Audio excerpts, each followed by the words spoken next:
The fire on board the USS New Orleans has been extinguished, thanks to the help from the Japanese. This is from the Maritime Executive, and it was published on the 20th of August, 2025. The U.S. 7th Fleet reported that as of 4 a.m. Thursday morning, Japanese time, that the fire on board the USS New Orleans has finally been extinguished.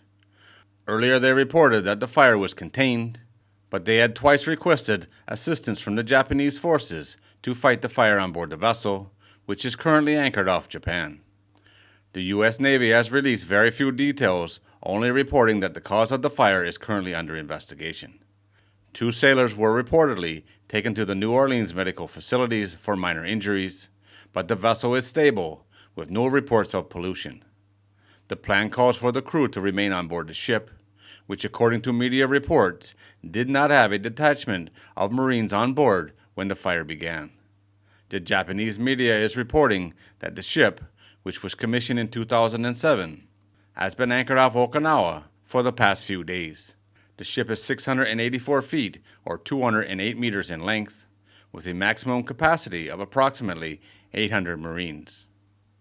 The fire appears to have started in the forward part of the vessel around 4 p.m. local time on August 20th.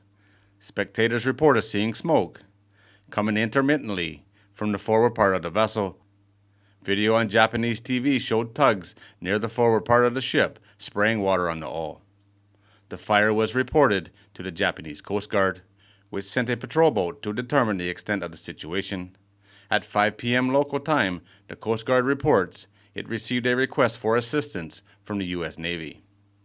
However, the first call was withdrawn within an hour, and the U.S. Navy was instructing vessels to stay about 1 mile away. The request for assistance from the Japanese was reinstated at 7:30 p.m.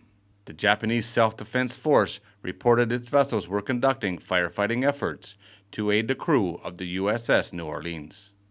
Reports emphasized that there had been no request to evacuate any of the U.S. personnel from the vessel. A spokesperson for the 7th Fleet said additional information would be provided as it became available. This fire seems to be out, or definitely the situation is under control. But any fire on a vessel is a very scary situation. Luckily, they were at anchor when this happened and not out at sea, and help was readily available. Alright guys, there it is. As always, thanks for watching. If you're new here and you like these kind of videos, don't forget to subscribe before you leave, and I'll see you on the next one.